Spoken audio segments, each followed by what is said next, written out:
Hello and welcome back in my new chapter linear equation lecture 2। Last class में हम लोगों ने discuss किया था definition of linear equation. Equation क्या होता है, लीनियर क्यों कहते हैं उसको, कैसे समझते हैं कि वो लीनियर है, उसके अलावा वेरिएबल्स क्या होता है, कांस्टेंट्स क्या होता है, इन सब के ऊपर कुछ एग्जांपल्स भी मैंने दिए थे कि लीनियर इक्वेशंस किसको कहते हैं, सोल्यूशंस कैसे सोल्यूशन का क्या मतलब होता है, ये सारी बातों के ऊपर हम लोगों ने बात किया था। आज हम फिर से सोल्यूशन और उसके आगे हम लोग प्रोसीड करेंगे। आज कोशिश करूँगा कि मैं लीनियर इक्वेशन को और थोड़ा सा क्लोज करके आपको बताऊँ मैं। So let's start. So okay fine. So let me start with a new equation called y equals to 2x plus 3. So let me introduce a new concept today, and that is called independent variable and dependent variable, which is important. Independent and dependent variable। सो हम ये तो जानते हैं कि variables किसको कहते हैं, last class में ये बात हुई थी, लास्ट लेक्चर अगर आप इसका देखेंगे तो आपको मिल जाएगा। फिर से मैं रिपीट कर देता हूँ, जो अपनी वैल्यूज़ को बार बार बदलता रहता है उनको हम लोग वेरिएबल्स कहते हैं। यूजुअली वेरिएबल्स को हम लोग X Y Z T U V S इन सब से रिप्रेजेंट करते हैं, बट ऐसा कोई मैंडेटरी नहीं है। आप किसी और अल्फ़ाबेट से भी दिखा सकते हैं, और कभी कभी अल्फ़ाबेट की जगह हम नाम ही पूरा यूज़ करेंगे वेरिएबल की जगह। वो अभी आने वाले टाइम में आपको क्वेश्चंस में मैं दिखाऊंगा करके। तो अब मैं स्टार्ट करता हूँ कि इंडिपेंडेंट और डिपेंडेंट वेरिएबल किसको कहते हैं। तो देखिए, किसी भी इक्वेशन में ना, जैसे ये इक्वेशन है y equals to 2x plus 3, इसमें जो y की वैल्यू है वो डिपेंड कर रही है x के ऊपर। मतलब अगर आप x में 1 पुट करेंगे तो y की वैल्यू हो जाएगी 5। अगर आप x की वैल्यू 2 डालेंगे तो y की वैल्यू हो जाएगी 7। 2 2 जब 4 मल्टीप्लाई 3 इज 7। तो आप देख सकते हैं कि the value of y is completely the value of y depends upon the value of x, depends upon the value of x, the value of x. So we can say y is dependent on x। हम इसी को कहेंगे, लिख सकते हैं कि y is dependent on x, y is dependent on x, on x। So clearly x independent हो गया और y डिपेंडेंट हो गया। y किस पे निर्भर कर रहा है? x पे निर्भर कर रहा है। x की वैल्यू जैसे जैसे बदलेगी आपको y की वैल्यू भी बदलती हुई मिलेगी। इसीलिए हम लोग y को डिपेंडेंट वेरिएबल कहेंगे और x को इंडिपेंडेंट। बहुत बार लोग ऐसा सोचते हैं कि क्या ये ऐसे ही रहेगा या बदल सकता है। बिल्कुल बदल सकता है। इसी इक्वेशन को हम दूसरे तरीके से लिख के देखते हैं। अगर ये लिखा हुआ है y equals to 2x plus 3, इसको अगर हम इस तरह से लिख लें, y माइनस 3 प्लस 3 को इधर ले गए, y minus 3 equals to 2x और y minus 3 upon 2 equals to x। अब अगर आप इस इक्वेशन को देखेंगे, इस इक्वेशन को हम लोग कहेंगे कि y is independent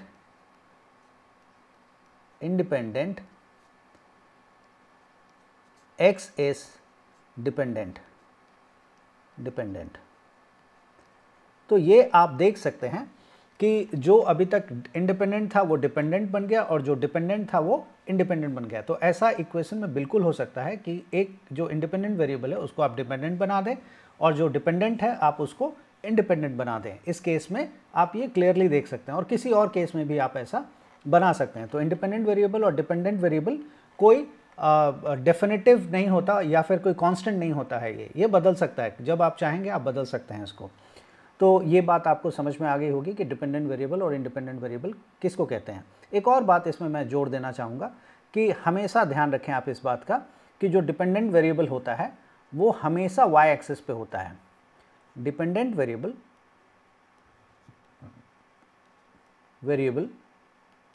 is always on y axis, are always represented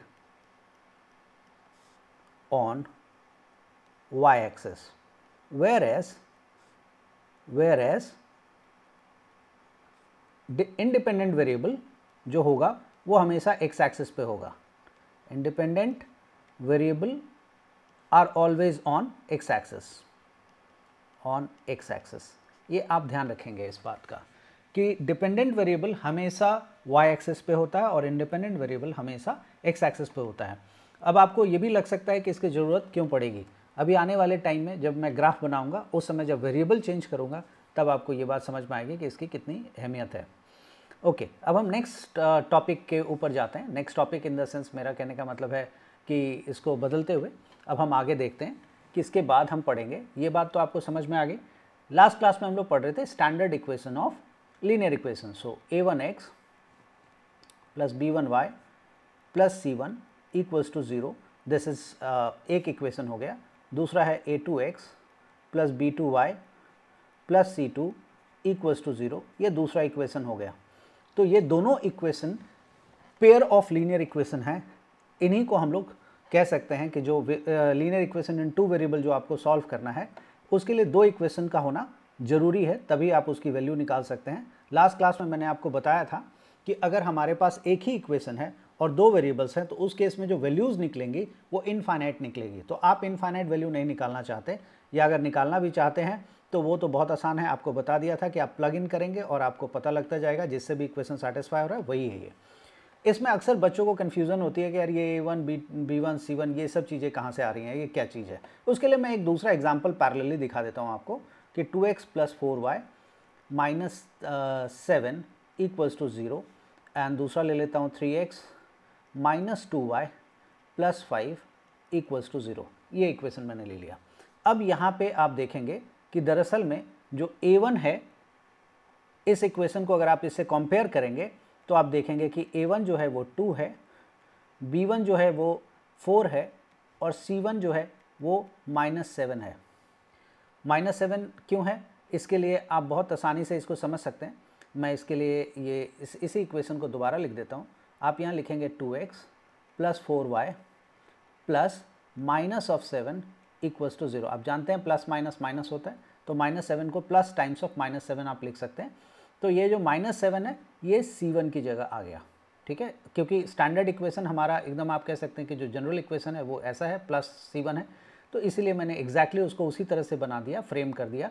और फिर उसमें देखेंगे कि c1 की जगह क्या लिखा हुआ, तो c1 की जगह -7 है। और फिर a2 की जगह हम लोग देखेंगे कि उसी तरह से a2 की जगह क्या है 3, b2 की जगह क्या लिखा हुआ है -2 और c2 की जगह क्या लिखा हुआ है 5। तो ये हमारे पास a1 b1 c1 की वैल्यू आ गई और a2 b2 c2 की। तो ये हमारा स्टैंडर्ड जनरल इक्वेशन हमारे पास ये है, general linear equation.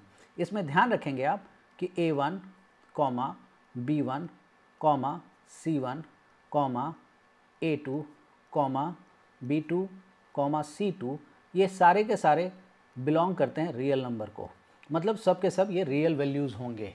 Real values क्या होता है उसके लिए आप सबको पता होगा, और थोड़ी सी दिक्कत है तो आप मेरा जो नंबर सिस्टम का वीडियो है आप उसको रेफ़र करें, आपको मिल जाएगा। तो ये सारे के सारे रियल नंबर हैं और आप एग्जाम्पल में देख सकते हैं कि जो वैल्यूज़ मैंने लिया है वो है 2, 4, -7 ये सारा का सारा रियल नंबर है, और 3, -2, 5 ये भी सारा का सारा रियल नंबर, मतलब कोई भी नंबर हो सकता है। और एक और कंडीशन इसमें लागू होती है, a1 square plus b1 square 0 नहीं होना चाहिए, ये ध्यान रखेंगे आप, और a2 square plus b2 square कभी भी 0 नहीं होना चाहिए। ये एक दूसरा कंडीशन है। तो ये आप इस बात को ध्यान रखेंगे हमेशा। इसकी ज़रूरत आपको सवाल बनाते समय 9th 10th में तो आपको नहीं पड़ेगी, लेकिन कभी एंट्रेंस वगैरह में इसकी ज़रूरत आपको पड़ सकती है, इसीलिए मैंने आपको बता दिया। दरअसल दूसरी तरीके से मैं कह सकता हूँ आपको कि इस बात को ध्यान रखिएगा कि किसी भी लीनियर इक्वेशन में कभी भी x का कोफिशिएंट और y का कोफिशिएंट एक साथ 0 नहीं होगा। अगर मैं इसको और एक एग्जांपल से बताने की कोशिश करूं तो ये ऐसा है, जैसे आप इसको ऐसे समझें कि अगर कभी लिखा हुआ है 2x plus 3y minus 4 equals to 0, और ये तो हो सकता है कि मैं एक बार x की का जो कोफिशिएंट है यहाँ पे 2 उसकी जगह 0 लगा दूँ। उसकी जगह 0 का मतलब ये नहीं कि मैं 2 को 0 बना दे रहा हूँ, नहीं, मैं सिर्फ ये कहने की कोशिश कर रहा हूँ आपको कि x का कोफिशिएंट जो है यहाँ पे 0 हो सकता है। तो 0 into x plus 3 into y minus 4 equals to 0, ये एक सिचुएशन बन सकती है, पॉसिबिलिटी है। एक दूसरी सिचुएशन बन सकती है कि x का कोफिशिएंट जैसा वैसे ही बना रहे और y का कोफिशिएंट 0 हो जाए, तो 0 into y minus 4 equals to 0, ये दूसरा पॉसिबिलिटी है। लेकिन कभी ऐसा नहीं होगा कि 0 into x plus 0 into y minus 4 equals to 0, ये कभी नहीं होगा। अगर ऐसा हो गया तो आपने कुछ ज़बरदस्त गलती की है, ये ब्लंडर में काउंट होगा। ऐसा कॉमन सेंस आप लगा सकते हैं कि कोई भी कांस्टेंट 0 के बराबर कैसे हो सकता है, -4 0 के बराबर कैसे हो सकता है, ये हो रहा है, इसका मतलब आपने कोई ब्लंडर काम कर दिया है।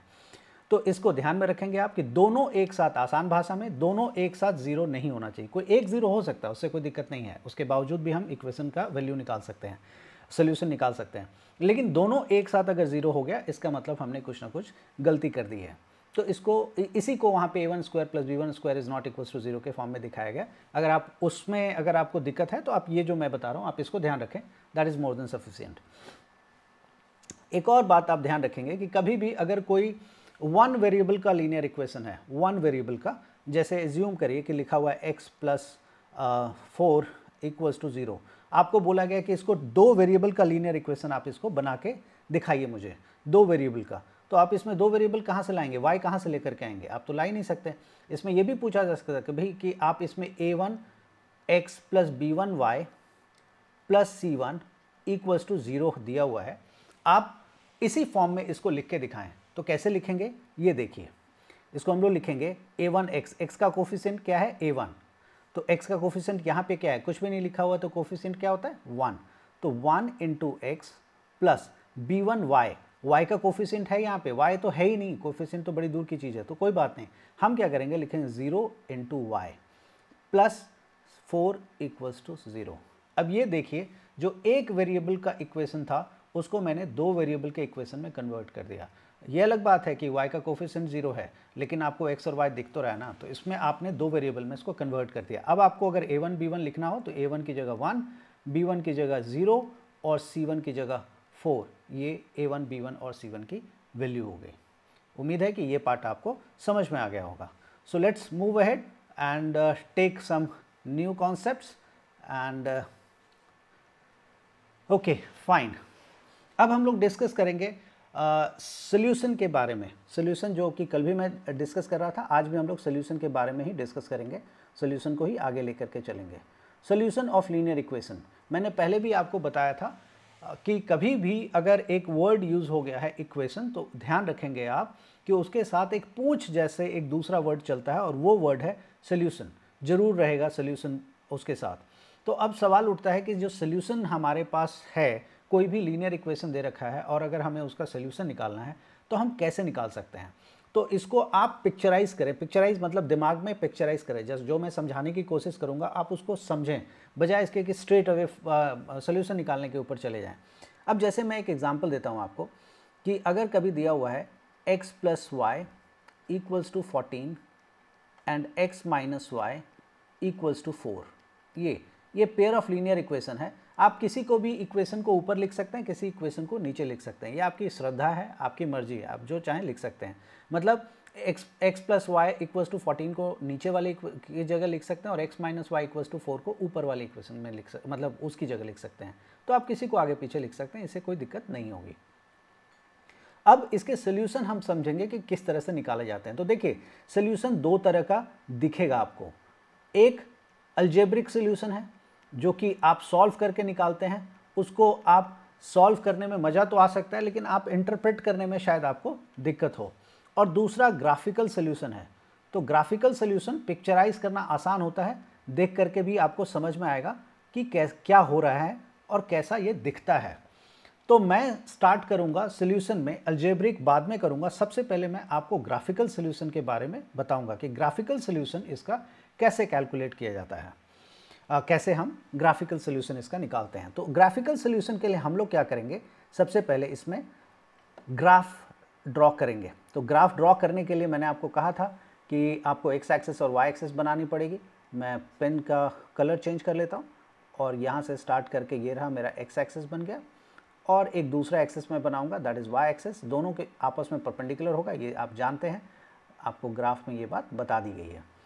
ओके, और जहाँ पे मीट करेगा वो ओरिजिन है, और सॉरी जहाँ पे मीट करेगा वो ओरिजिन है, और ये लाइन है, ये एक्स एक्सेस हो गया।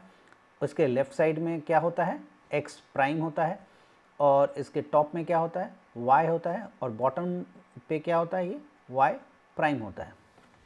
अब हम लोग क्या करेंगे वो मैं आपको दिखाता हूँ। ये जो दो इक्वेशन दिख रही है आपको x plus y equals to 14, x minus y equals to 4, हम इन दोनों इक्वेशन को बारी बारी से सॉल्व करेंगे। कैसे?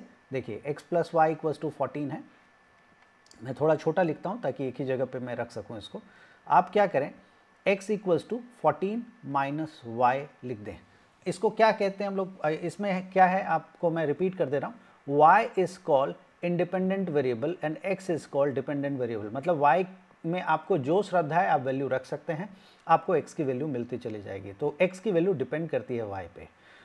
अब हम इसके लिए एक टेबल बना लेंगे और वो टेबल में x और y की वैल्यू कैलकुलेट करेंगे। मैंने आपको पहले भी बताया, मैं रिपीट कर रहा हूँ कि सिर्फ आपको दो वैल्यूज़ मोर देन सफिशिएंट है। बहुत बार लोग पूछेंगे दो क्यों, तो आप बता सकते हैं क्योंकि लाइन बनाने के लिए सिर्फ और सिर्फ दो वैल्यूज़ की ज़रूरत पड़ती है। दो से ज़्यादा अगर है वो बोनस है आपके लिए। तो हम, और ये जो दो वैल्यूज़ होगा इसमें ध्यान रखेंगे आप कि ज़ीरो का इनकॉर्पोरेशन जरूर करें। आप ज़ीरो का इनकॉर्पोरेशन मतलब ज़ीरो को इनकॉर्पोरेट जरूर करें। x की जगह आप एक बार ज़ीरो प्लग करें। x को अगर आप ज़ीरो प्लग करते हैं, यहाँ पे देखिए, अगर x की जगह मैं ज़ीरो प्लग कर दूँ तो क्या हो जाएगा, 14 माइनस वाई इक्वल्स टू 0 और फिर y इक्वल्स टू 14 हो जाएगा। तो अगर x की जगह मैं 0 प्लग कर दूंगा तो 0 इक्वल्स टू 14 माइनस वाई, और माइनस वाई जब उधर चला जाएगा तो y इक्वल्स टू 14 हो गया। तो y इक्वल्स टू 14। मैं यहाँ पे अब इसके लिए एक बार मैं पेज का वो चेंज कर लेता हूँ so that it becomes easy.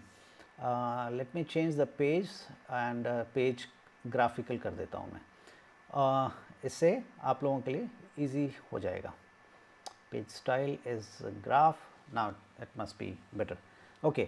So now what we want is x की वैल्यू जब 0 है तो y कितना है, 14, एंड सिमिलरली y की जब वैल्यू 0 होगी, आप रख के देख लीजिए, y की जब वैल्यू 0 रखेंगे, यहाँ पे 0 रखिए, तो x की वैल्यू कितनी होगी, 14 होगी।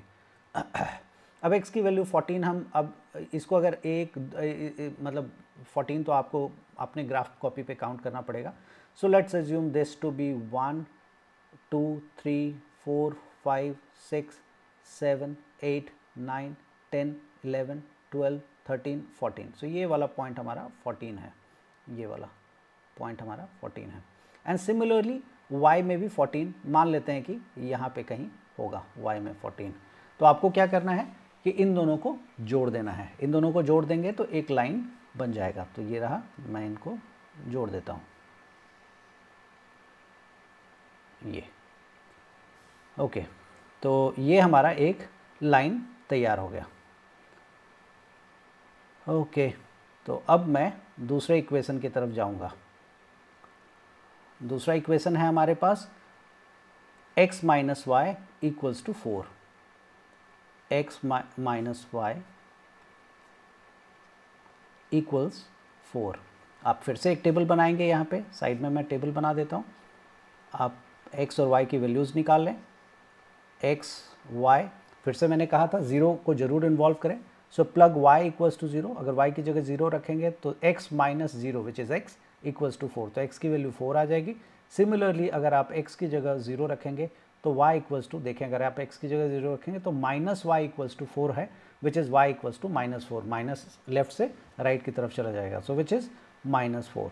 तो अब इसको एक बार हम प्लग करते हैं। x की वैल्यू 4, y की वैल्यू 0, तो x की वैल्यू 4, 1 2 3 4, यहाँ पे 4, और y 0, मतलब ना ऊपर ना नीचे, तो ये वाला एक पॉइंट हो गया।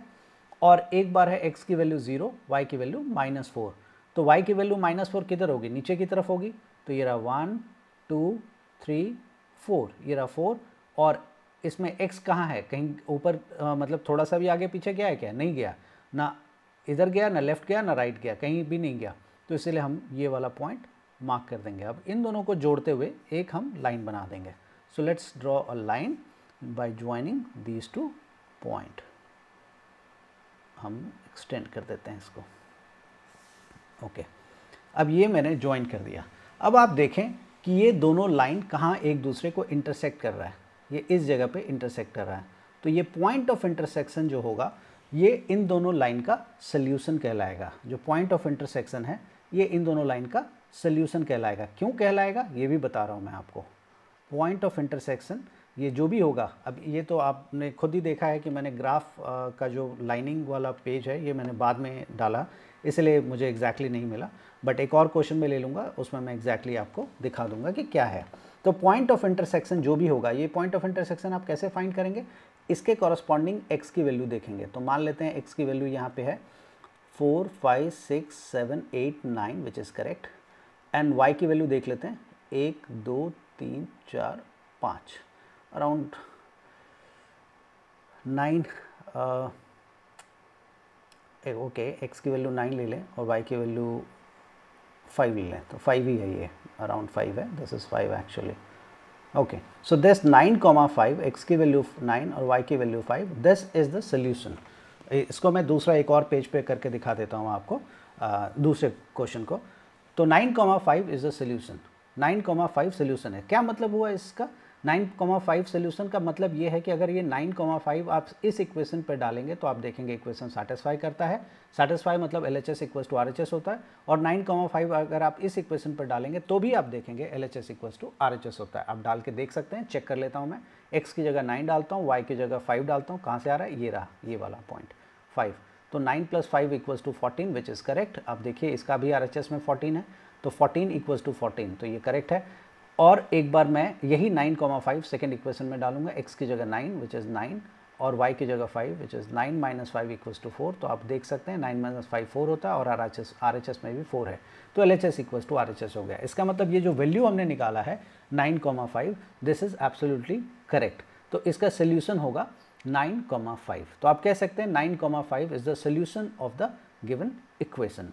एंड इसके बाद दूसरा क्वेश्चन एंड अलजेब्रिक मेथड, इसके नेक्स्ट वीडियो में मैं आपको सिखाऊंगा। आज के लिए इतना ही, थैंक यू।